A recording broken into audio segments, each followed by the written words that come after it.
विशेष आनन्द आउँछ युवा पिँढीहरूसँग चाहिँ नि एउटै थलोमा केही आत्मीयता साटासाट कि अन्तर्क्रिया गर्न पाउँदाखेरि। किनकि युवा हामी भन्छौँ नि क्लिशे टाइपले कि युवा भविष्य हो, भविष्यको कर्णधार हो भनेर, तर युवा भविष्य मात्रै होइन, युवा एउटा सशक्त वर्तमान पनि हो, एउटा असाध्यै फोर्सफुल भाइब्रेन्ट प्रेजेन्ट पनि हो। त्यसैले युवा जमातले के सोच्छ, कस्तो किसिमको सपना देख्छ, कस्तो किसिमको आकाङ्क्षा राख्छ, कस्तो किसिमको व्यवहार अपनाउँछ, त्यसले भविष्यको समाज र भविष्यको राष्ट्रलाई मात्रै केन्द्रबिन्दुमा राख्दैन, अहिले वर्तमानको समाज र वर्तमानको राष्ट्रको पनि एकदमै राम्रोसँग परिचय दिन्छ। त्यसैले युवाहरूको गतिविधि, युवाहरूको सोचाइ, आचरण, सपनाहरू असाध्यै महत्त्वपूर्ण भूमिका खेल्छ। तपाईहरूमाथि धेरै ठुलो जिम्मेवारी छ। तपाईहरूले आफूलाई एकदम गैर जिम्मेवारीपूर्वक अवश्य पनि नलिनुहोला। किनकि हुन त अब यसो हेर्दाखेरि युवाहरूको दुईवटा पक्ष पनि देखिन्छ कि एउटा पक्ष के हो भने युवा अवस्थामा भरपुर ऊर्जा हुन्छ, भरपुर एक किसिमको आफ्नै बेग्लै तालको आत्मविश्वास हुन्छ, भविष्य जित्ने एउटा हिम्मत हुन्छ। तर त्यति मात्रै होइन, त्यसको साथसाथमा युवाहरूमा कता कता आफ्नो परिस्थितिलाई लिएर अन्योलता, आफ्नो व्यक्तित्वलाई लिएर प्रश्न चिन्हहरू, आफ्नो भविष्यलाई लिएर कता कता अन्योलता, र त्यो सबैले गर्दाखेरि केही न केही रूपमा कता कता अलिकति फ्रस्ट्रेसन जस्तो भएको पनि हुनसक्छ। त्यो दुईटै पक्ष युवामा छ। तर एउटा सचेत युवाले, अघि घनश्यामजीले पनि भन्नुभयो, माइन्डफुलनेसको कुरा गर्नुभयो। जो व्यक्ति माइन्डफुल छ, जो व्यक्ति अवेयर छ, त्यो व्यक्तिहरूले आफ्ना जुन सशक्त पक्षहरू छन् त्यो पक्षलाई कसरी अँगाल्न सकिन्छ र जो आफूमा एउटा कमजोर पक्षहरू छन् त्यसलाई कसरी न्यूनीकरण गर्न सकिन्छ भन्ने क्षमता चाहिँ तपाईँलाई त्यसले दिन्छ। तपाईँ आफूप्रति सचेत हुनुहुन्छ, तपाईँ आफूप्रति अवेयर हुनुहुन्छ, उहाँकै शब्द परो गर्ने भने माइन्डफुल हुनुहुन्छ भने तपाईँ आफ्नो गतिविधि, आफ्नो सोचाइमा तपाईँको कहीँ न कहीँ गएर नियन्त्रण हुन्छ। किनकि तपाईँको दिमागमा के आउँछ, तपाईँको मात्र होइन, हामी सबैको दिमागमा के आउँछ, कुन विचार उत्पन्न हुन्छ, कुन सोचाइ आउँछ भन्नेमा हाम्रो नियन्त्रण छैन। सन्त से सन्त व्यक्तिबाट लिएर साधारण से साधारण सरकको व्यक्तिमा पनि विभिन्न किसिमको सोचाइ आउँछ। सन्तमा एकदम खराब सोचाइ आउँदै नआउने भन्ने होइन, सबै किसिमको सोचाइ आउँछ। कस्तो किसिमको सोचाइ आउँछ भन्ने कुरा हाम्रो नियन्त्रणमै छैन, हाम्रो बसमै छैन। तर जुन सोचाइ आउँछ, कुन चाहिँ नि सोचाइबाट आफू परिचालित हुने, कस्तो सोचाइबाट आफू निर्देशित हुने र कस्तो सोचाइहरूलाई आफूले डिलिट गर्नुपर्ने भन्ने कुरा चाहिँ जब तपाईँ सचेत हुनुहुन्छ, आफ्नो बारेमा तपाईँ अवेयर हुनुहुन्छ, त्यसले चाहिँ नि तपाईँलाई त्यो किसिमको एउटा अद्भुत शक्ति दिन्छ। र त्यो अद्भुत शक्ति प्राप्त गर्नको लागि आजको यो कार्यक्रम मलाई असाध्यै सार्थक लाग्छ एक मानेमा। किनकि यसले आध्यात्मिक पक्षलाई र मानव पक्षलाई जुन ओगटेको छ, यो चान्चुने कुरा होइन। किनकि जीवन जिउने क्रममा हामी विभिन्न किसिमको चाहिँ नि भूमिकामा आफूलाई उभ्याउँछौँ होइन। तपाईँहरू आज विद्यार्थी हुनुहोला, कसैको छोरा हुनुहोला, भोलि गएर कुनै पेसामा लाग्नुहोला, आफ्नो पेसाबाट परिचित हुनुहोला, कोही डक्टर होला, कोही कलाकार होला, कोही मन्त्री होला, कोही पत्रकार होला, त्यो पनि तपाईँ सबैको परिचय हो। तर त्यो सबै परिचयभन्दा एउटा सशक्त परिचय जसलाई तपाईँले असाध्यै गम्भीरतापूर्वक लिन सक्नुहुन्छ, त्यो तपाईँको मानवीय पक्ष।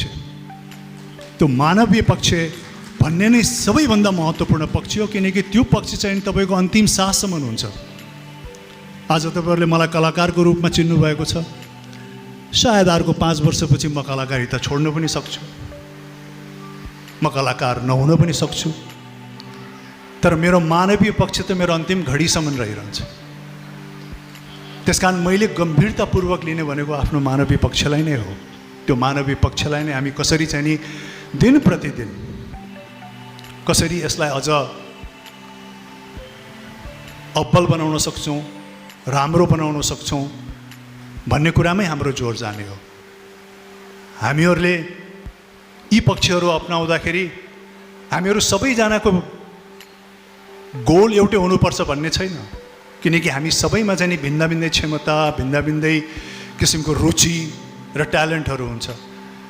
तर त्यसलाई पहिचान गरेर दिन प्रतिदिन हामी जे छौँ त्यसमा कसरी हामी अब्बल हुँदै जाने, आफ्नो क्षमताको वृद्धि कसरी हुन जाने, हाम्रो मस्तिष्कको विकास हामी कसरी गर्न सक्छौँ, फलानु जस्तो हुनको लागि होइन। दिन प्रतिदिन तपाईँ जुन स्थानमा हुनुहुन्छ त्यो स्थानबाट भोलिपल्ट तपाईँ कसरी अझ बेटर हुनुभयो त। सो अल्टिमेटली एभ्री डे तपाईँले के सोच्नु पऱ्यो भने how can I be better every day on a every day basis. यो होइन कि म फलानु जस्तो हुनुपर्छ, त्यो जस्तो हुनुपर्छ भनेर सोच्ने, तर एभ्री डे बेसिसमा चाहिँ तपाईँले कुनै पनि कदम उठाउनु भएन भने त्यो सकारात्मक हुँदैन। बरु फर्गेट इट, ठुला ठुला मान र आदर्शको कुरा छोडिदिनुहोस्। तपाईँ खालि आज सोच्नुहोस्, आज जुन स्थितिमा हुनुहुन्छ, जुन परिस्थितिमा हुनुहुन्छ त्यही बिन्दुबाट सोच्नुहोस् र आजको परिस्थितिभन्दा भोलि म कसरी अझ राम्रो हुन सक्छु सबै तरिकाबाट भन्ने नै सोच्ने हो। मैले आफ्नो जीवनलाई पनि त्यही हिसाबले अगाडि बढाएको हो। किनकि अध्यात्म र मानवताको कुरा गर्दाखेरि तपाईँ एकदमै सबै कुरा छोडेर यसैमा तल्लीन हुनुपर्छ भन्ने पनि होइन। भनिन्छ नि मान्छेको जीवन तब मात्र सन्तुलित हुन्छ जब उसको मानसिक हिसाबबाट, शारीरिक हिसाबबाट, आध्यात्मिक हिसाबबाट र केही हदसम्ममा बौद्धिक हिसाबबाट पनि ऊ सबैतिरबाट केही न केही आफ्नो चाहिँ नि उसले निखार लिएर आएको छ भने उसको ओभरअल जीवन चाहिँ नि राम्रोसँग व्यतीत हुनसक्छ भन्ने हो। र त्यही नै हामीले अपनाउनु हो। एकदमै एउटा पक्षलाई मात्रै अपनाएर सबै पक्षलाई छोड्नुपर्छ भन्ने पनि होइन। म आफ्नो व्यावहारिक जीवनमा लागिरहेको छु, म आफ्नो कर्ममा पनि लागिरहेको छु, तर कतै न कतै मेरो आध्यात्मिक रुचि र आध्यात्मिक पक्षले पनि त्यसलाई ऊर्जा दिइरहेको छ। त्यस कारण कसरी युटिलाइज गर्ने आफ्नो व्यावहारिक जीवनमा, आफ्नो व्यक्तित्वमा, र यो अलाइनमेन्ट जुन छ त्यसलाई कसरी सन्तुलित बनाउने, स्पिरिचुअलिटी, मेन्टालिटी, फिजिकलिटी, इमोसनल र केही हदसम्ममा तपाईँको इन्टेलेक्चुअल पक्षलाई पनि तपाईँले निखार्दै लान सक्नुभयो भने तपाईँको ओभरअल व्यक्तित्व राम्रो हुन्छ। किनकि जीवनका मन्त्रहरू खासै छैन कि यो मन्त्र मैले जाने, म अवेर भएँ, म यो भएँ भने बाँकीको मेरो जीवन एकदम सहज रूपमा चल्छ भनेर कुनै ग्यारेन्टी छैन। कसैले पनि भनेको छैन कि जीवन सहज छ भनेर। जीवन त चुनौतीपूर्ण छ, सङ्घर्षमय छ। खालि हामीले त आफूलाई कसरी तयार बनाउने हो भने त्यो चुनौती र सङ्घर्षलाई सामना गर्ने क्षमता कसरी वृद्धि गर्ने भनेर मात्रै आफूलाई चाहिँ नि निखार ल्याउने हो आफ्नोमा। तपाईँमा ज्ञान आयो, तपाईँका सबै सद्बुद्धि आयो, अवेरनेस आयो, माइन्डफुलनेस आयो, आध्यात्मिक पक्षहरूको चाहिँ नि तपाईँ भण्डार हुनुभयो भन्दैमा चाहिँ तपाईँको बाँकीको जीवन चाहिँ नि एकदमै बेड अफ रोजेस हुँदैन, एकदम फुलै फुलमा चलेको जस्तो जीवन हुँदैन। तपाईँको जीवन अनिश्चित छ, जीवन चुनौतीपूर्ण छ, जीवनमा सङ्घर्ष छ। आज जे भइरहेछ त्यो भोलि नहुन पनि सक्छ। जीवन हरेक फेजमा चल्छ, भिन्दा भिन्दै फेजले भिन्दा भिन्दै किसिमको चुनौती ल्याउँछ, भिन्दा भिन्दै किसिमको सङ्घर्ष ल्याउँछ। तपाईँ स्कुलमा पढ्दाखेरि एक किसिमको चुनौती हुन्छ, कलेजमा पढ्दाखेरि फेरि अर्को चुनौती हुन्छ। त्यो सफलता हासिल गरिसकेपछि भोलि पेसामा जानुहुन्छ, त्यसले फेरि अर्को चुनौतीको माग गर्छ। त्यस कारण सङ्घर्ष त जीवन गइ नै रहन्छ। उमेरले ल्याउँछ फेरि आफ्नै किसिमको चुनौतीहरू, तर त्यो त छँदैछ। कसैले पनि भन्दैन कि तपाईँमा भरपुर ज्ञान भयो भने हुन्छ, तर यो सबै ज्ञानहरूले के गर्छ भने तपाईँलाई यो चुनौतीसँग सामना गर्ने चाहिँ एउटा सहजता तपाईँको व्यक्तित्वमा लिएर आउँछ, जसले गर्दाखेरि तपाईँलाई जीवन चाहिँ नि सार्थक लाग्छ।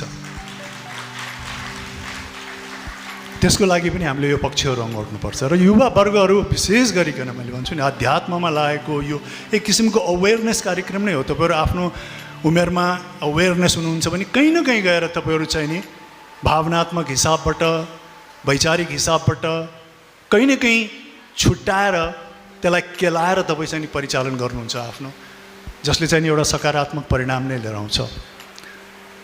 त्यो जीवनको लागि असाध्यै ठुलो माने राख्छ। किनकि जीवनमा त्यही व्यक्तिको महत्त्व हुन्छ जो मैदानमा उत्रन्छ, जो मैदानमा उत्रेर सङ्घर्ष गर्न राजी हुन्छ, जो रगत पसिना बगाएर धुलो हावा माटो खाएर आफ्नो सफलतातिर लम्किने हिम्मत गर्छ, त्यो व्यक्तिको मात्रै महत्त्व हुन्छ। त्यो पेरिफेरीमा बसेर औँला ठडाउने व्यक्तिको या पेरिफेरीमा बसेर यो सङ्घर्ष गरेको व्यक्ति कहिले ढल्ला र हामी ताली बजाउँला भन्ने व्यक्तिको, टिक्का टिप्पणी गर्ने व्यक्तिको तिनीहरूको केही पनि भूमिका हुँदैन, तिनीहरूको कुनै पनि अर्थ हुँदैन। अर्थ र सशक्त भूमिका त्यही व्यक्तिको हुन्छ जो मैदानमा निडर उभिन्छ, चुनौतीको सामना गर्छ, आफ्नो भयभरको सबै लगानी गरेर आफ्नो सफलताकोतिर लम्कन्छ। तर त्यो हुँदाहुँदै पनि त्यो व्यक्ति सफलै हुनुपर्छ भन्ने पनि छैन। कति व्यक्ति सफल हुनुहुन्छ, त्यो सुनमा सुगन्ध हो, तर कमसेकम तपाईँ सफलता हासिल नगरे पनि तपाईँलाई यसमा त सन्तुष्टि हुन्छ कि तपाईँले सक्दो गर्नुभएको थियो, आफ्नो बेस्ट दिनुभएको थियो, आफ्नो पुरा क्षमता त्यहाँ लगानी गर्नुभएको थियो। तर त्यो गर्दा गर्दै पनि तपाईँमा सफलताको हात लागेन भने कमसेकम तपाईँमा एउटा अद्भुत किसिमको सान्त्वना त हुन्छ, एउटा सेटिस्फ्याक्सन त हुन्छ कि जीवनमा मैले खालि हात बाँधेर बसिनँ भनेर।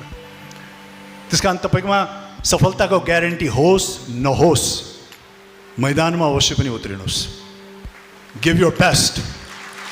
तपाईँको आफ्नो जे जति क्षमता छ त्यसलाई खर्चिनुहोस्, सक्दो त्यसलाई गर्नुहोस्। किनकि हरेक अवस्थामा हरेक व्यक्ति केही न केहीको धनी हुन्छ क्या।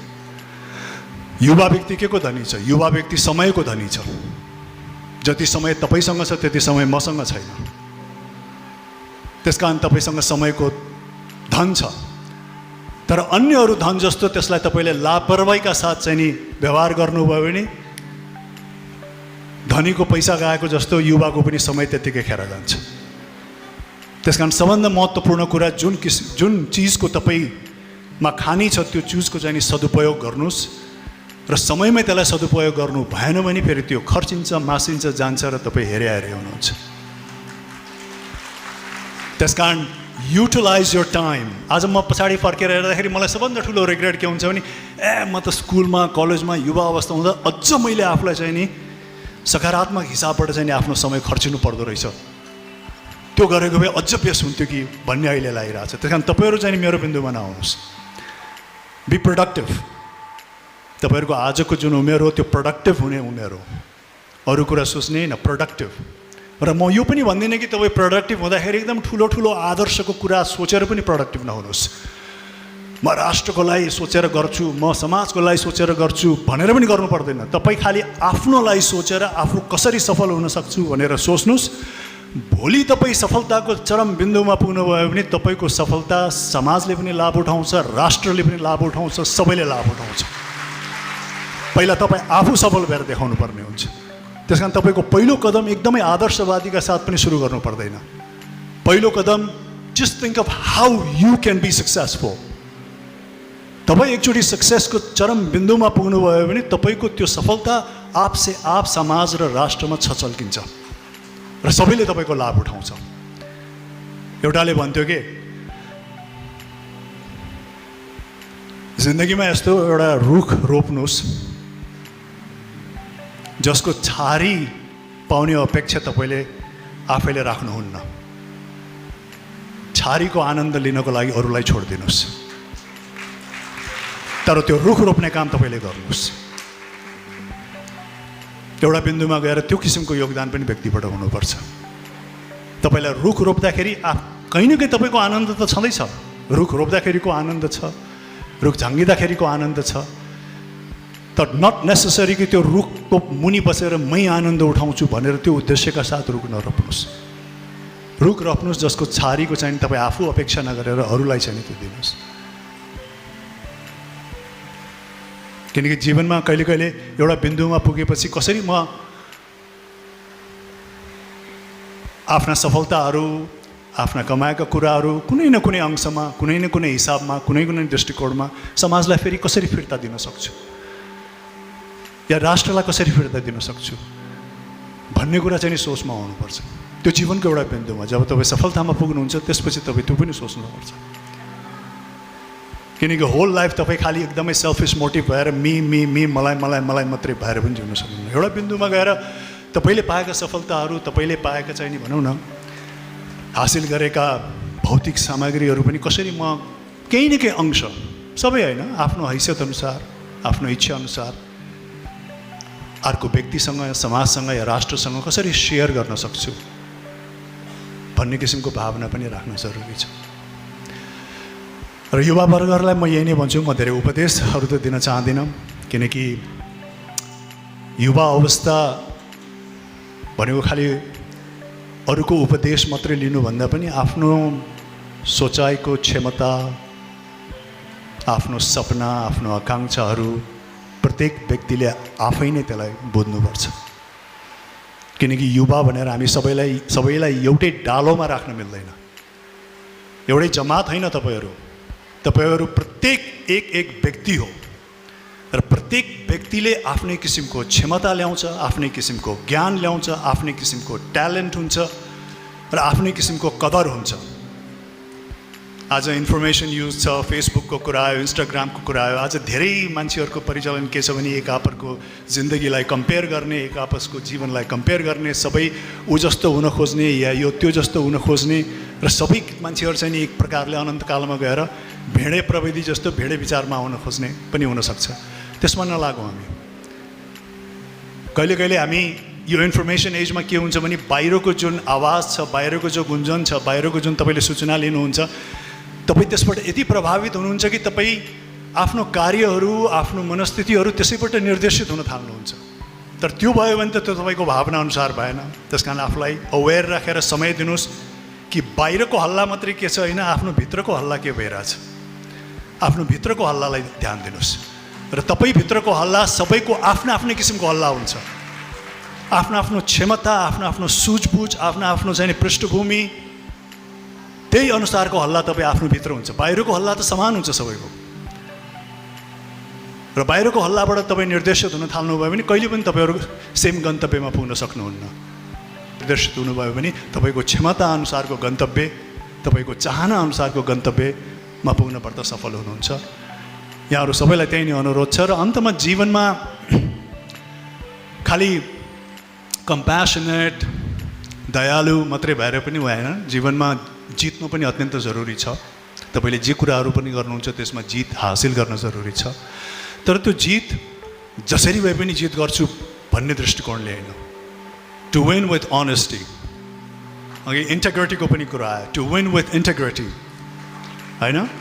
र त्यो विनिङ पोजिसनमा जाँदाखेरि अरूसँग पनि कोअपरेट गरेर, आफ्नो सहकर्मीलाई पनि कसरी साथ दिएर हुन्छ, त्यो सबै गरेर पनि यदि तपाईँ विनिङ पोजिसनमा पुग्नुहुन्छ भने त्यसपछि तपाईँ सच्चा विनर कहलाउनुहुन्छ र हरेक व्यक्तिले तपाईँलाई चाहिँ रेस्पेक्ट दिन्छ। तर विनिङ गर्ने भन्ने बित्तिकै तपाईँ बाई हुक और क्रुकमा चाहिँ विन गर्नै पर्छ, जसरी हुन्छ म त विजय हुनैपर्छ भन्नुभयो भने कालान्तरमा गएर तपाईँ विजयको बिन्दुमा पुग्नुभयो भने पनि तपाईँलाई कसैले पनि सम्मान गर्दैन। जित्न त जित्यो तर हिज नट वर्थ इट भनिदिन्छ मान्छेले। त्यस कारण तपाईँको जित पनि सम्मानजनक जित हुनु पर्यो, जसले सबैले कदर गर्छ र तपाईँ जितको बिन्दुमा पुग्दाखेरि सबैले तपाईँको थपडी बजाउँछ। त्यो किसिमको जित हासिल गर्नुहोस्।